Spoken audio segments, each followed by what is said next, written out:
Hello, my name's Jeff Goble. It's day 35 on the job search project, and I went into a little bit of a down slump. You know, it's a roller coaster of emotions when you can see the future of being homeless and you don't have enough money to pay the rent in a few months, and I went down, and I don't like being down, so I go back up again.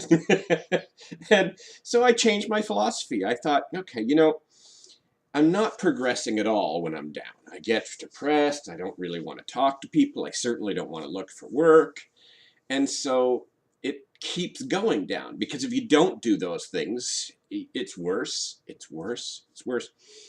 And I just hated it. So I decided, okay, I'm going to take a break. Actually, one of my GiveIt100.com friends, Leslie, told me sometimes it's okay to take a break. Just don't take 3 in a row. Well, sometimes it's okay to be depressed, but don't take a whole week off being depressed. So I just mentally decided, okay, I'm not going to worry about it right now. The universe provides, and there are lots of ideas that come to me when I'm in a good mood. And it sort of reminded me that actually, in the grand scheme of things, people talk about karma, but the truth is, for me, the universe does provide when I'm in a better mood. Good things happen in a good mood, bad things happen in a bad mood. It's kind of weird, but when you're in a bad mood, my car breaks down. When you're in a bad mood, just bad things happen. And it's kind of like the universe saying, well, he's already depressed, let's throw this at him. And when I'm already happy, let's give him other things to be happy about. Who knows why it works? Some people will praise Jesus for providing. Some people will praise their own gods. But I just think it's neat how the universe works sometimes, and you can see signs, and you can do things, and you can be a better person when you're in a better mood. So a couple of days ago, I just sort of flipped a switch and decided I'm not going to worry about the job search project for a few days. I'm going to go on vacation in the middle of my employment search. And although it's not working fully, sometimes towards the end of the day, I still get a little bit down. But for the most part, I'm getting up. You know what? I just realized it's been 5 days of blue sky. So this seasonal disorder, that could have a lot to do with it too. I didn't think of it until just now. But the sun's coming in on a nice Saturday, the day after Valentine's Day. And I got ready really early for a morning appointment and was ready to go out. And then my phone says, what are you doing? The appointment's not till 1. It's not 10 a.m. It's 1 p.m.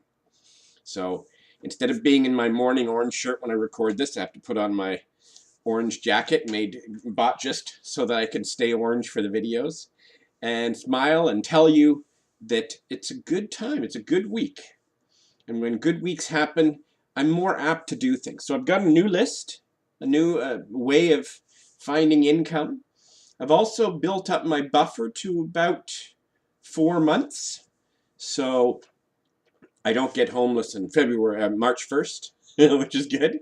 And as long as I can keep that buffer 3 or 4 months ahead of me, that's not bad. A lot of people who work contract always have that, not indecision. What's the word? It's not stable in any case. There's a little bit of a worry when you work on contract to pay your bills. And I was chatting with someone this morning on GiveIt100.com, and I said, well, if you've got money in the bank, instability isn't a problem. As long as you've got 3 or 4 months and you're a competent contractor, you usually find something. And I'm a competent contractor, so I'll usually find something.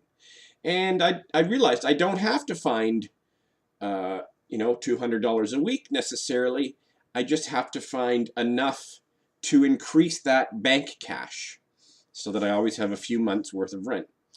The problem is that goes away if you decide, oh, I need a new $3,000 used car, or I need, well, in the United States, it might go away instantly if you, uh-oh, I've got a cough. That's $3,000 right there. In Canada, we don't worry about that. Sorry, I didn't mean to give a little dig on the Americans when they're going through their free health, not free health care, expensive health care, but mandatory. I don't understand anything about that system, so I'll shut up. Anyhow, the point of this video is I took a little vacation, and when you're up, good things happen. Good things are easier to happen, and work is easier. The things that I hate to do, like call people and ask for money, not as hateful when I'm in a happy mood. I think that one of the things that triggered it for me was that I snapped at a client. I was in such a bad mood, and he was being, a client, which isn't always great.